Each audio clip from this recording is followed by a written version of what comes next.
Hello everybody, I want to do a quick video and do a little update on the government shutdown. It is currently October 27th, 2025 when I'm doing this video. The government has now been shut down for 26 consecutive days, and we do not appear to have an end in sight. Now, first off, I'm sorry, before I get into that, welcome to all the new subscribers. There's been a bunch of you, and thank you everyone for all the comments. I really enjoy the comments, even the ones that disagree with me or even perhaps don't say the nicest things about me. I am very, very happy to have the conversation.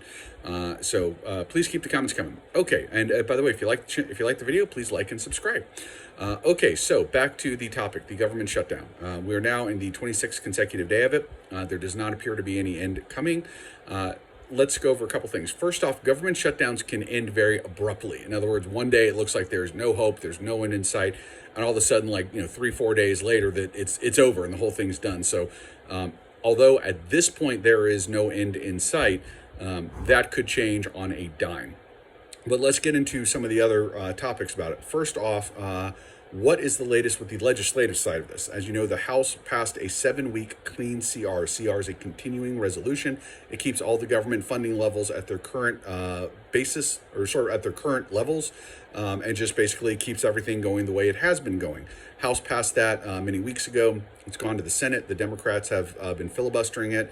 There have now been 12 cloture votes to end debate and move to a final vote on it. In all 12 votes, the Republicans voted unanimously to end debate and move on to a vote of the CR.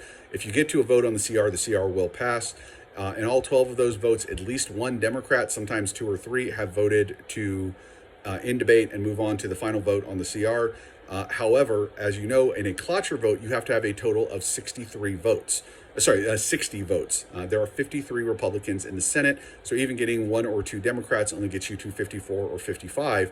All the remaining Democrats have voted against cloture every single time. So the Democrats are being very successful in keeping the government closed at this point.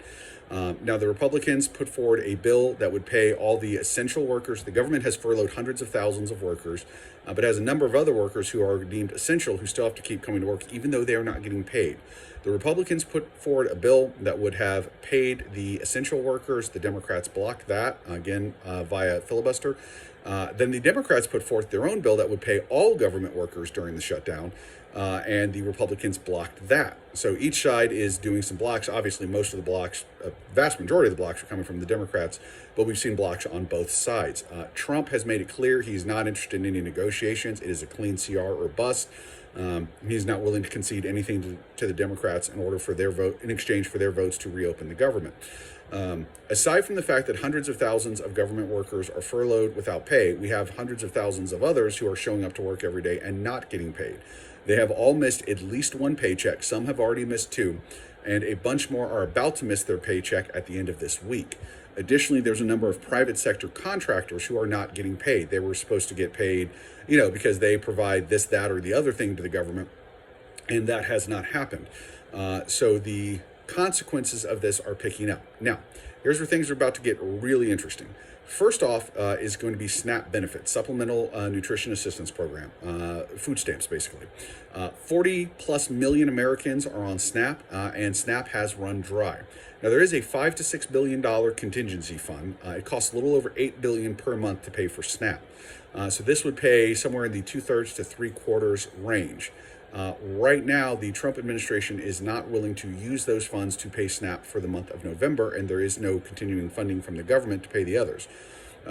Now, there is something to be said for the idea that maybe the Trump administration has a point not wanting to use it, because once you use it once, it's gone and it's gone forever. You do not get that back.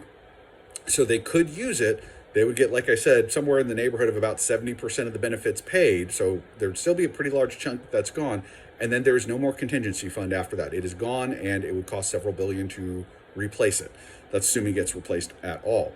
On the other hand, the whole point of the contingency fund is to be there to pay for it if there is a shortfall, which we have right now. So this is precisely the circumstance for which the contingency fund exists. Whether or not you want to use it now or wait till December or January to use it, there's a debate to be had either way. Okay. Effect on employment. Effect on employment is obviously pretty bad, because I can tell you personally from my work, at least 2 people who worked for companies that contracted with the government who have been laid off because they did not get their payments. And so as a way to deal with the lack of revenue, they are starting to cut jobs. Hopefully both these people will get their jobs back in the near future, but we don't know. Okay, so negotiations are basically not happening. We have complete legislative gridlock. 40 million Americans are about to not get their SNAP benefits. Now, consider that what also happens, the way I'm kind of looking at this is by 5 o'clock, Monday, November 3rd, if this shutdown is not over or on the very brink of being over, like if they've said, okay, we're going to have everybody back, we've got the deal, it'll all be voted through by Wednesday, that's fine. But let's say we get to November 5th and November 3rd, and we're in the same position that we are right now, which is no end in sight. A lot of credit card payments are going to be missed. A lot of car payments are going to be missed. Student loan payments are going to be missed. Mortgage and rent payments will be missed. We are also at the start of the holiday shopping season, and there's going to be a lot less shopping going on because there's going to be there's actually going to be over 1 million government employees who aren't getting paid. This is going to have an impact. Major retailers, namely Walmart, but also other ones like Kroger, Aldi, Publix, and Target, are all going to feel the impact of $8 billion of SNAP spending not happening because those benefits weren't paid out. That's going to hit, and that's going to hit hard and right up front. Walmart will take the brunt of that, but others will be affected as well. You also have to start thinking about in areas where there are lots of government employees, a restaurant, a laundromat, things like that, all starting to take hits because the people who are their customer base are no longer getting paid. And the final thing to think about is what's going to happen with air travel. As of this morning, there were over 1,400 flight delays because air traffic controllers are government employees. Some of them are not showing up. You have TSA agents who are government employees. Some of them are not showing up. That is going to get a lot worse really fast. Again, if we make it to the beginning of November, all those essential workers will now have been working for a solid month without a paycheck. They're going to stop showing up. They're going to call in sick. They're going to take vacation days. They're just not going to show in the first place, whatever. But this is going to be a problem. People are only going to show up for work without a paycheck for so long. And if you've been doing it for a month, my guess is you're going to start having a really high absentee rate. If air travel begins to break down, and it may very well in early November, my guess is you'll see Congress act fairly quickly because Congress flies everywhere. And they are not about to be inconvenienced. By the way, Congress is getting paid. I'm not sure if their staffers are getting paid, but the congressional members themselves, they are not missing paychecks here.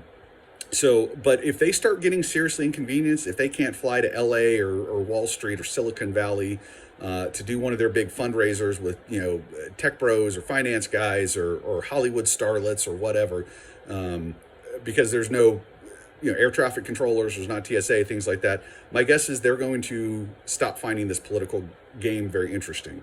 Right now, the polling shows that the Democrats are narrowly winning the messaging war, only just barely, and Trump's popularity has ticked up slightly. So the Democrat idea that this will tank the Republicans for the midterms does not appear to be playing out. The midterm polling, now granted, we are a year away, so this is not predictive of it, but right now, what it's showing is that this is not, that they are frankly in much, much worse spot than they were at this same time in, say, 2017. So it's not really going the way they wanted to. Now, if they decide to keep up with this and just totally crash the economy, who knows what happens then, but boy, that's a big risk to play, and they're going to hurt plenty of their own constituents in the process. So there's a lot going on. It is pretty much all bad. And we will see. Oh, by the way, IRS employees are not getting paid. I know this because I know someone personally who's working in the IRS. He is not getting a paycheck. He's showing up for work, but he's not getting paid. That's going to start to have a real impact on government revenue at a certain point when the IRS doesn't want to show up. And also when the tariff collectors do not want to show up. Again, the problems are going to multiply. The big concern is, at what point do these problems take on a life of their own? Okay, the government reopens. Everybody gets their paycheck. Now what? How many payments have been missed? How much damage is done? What's in foreclosure? What's in default? I don't know what that is and when that happens, but it's not going to be pretty. So right now, it's actually pretty ugly out there, and it's about to get a whole lot uglier in the next week if we don't come up with something real fast to solve it. All right, thank you. Bye-bye.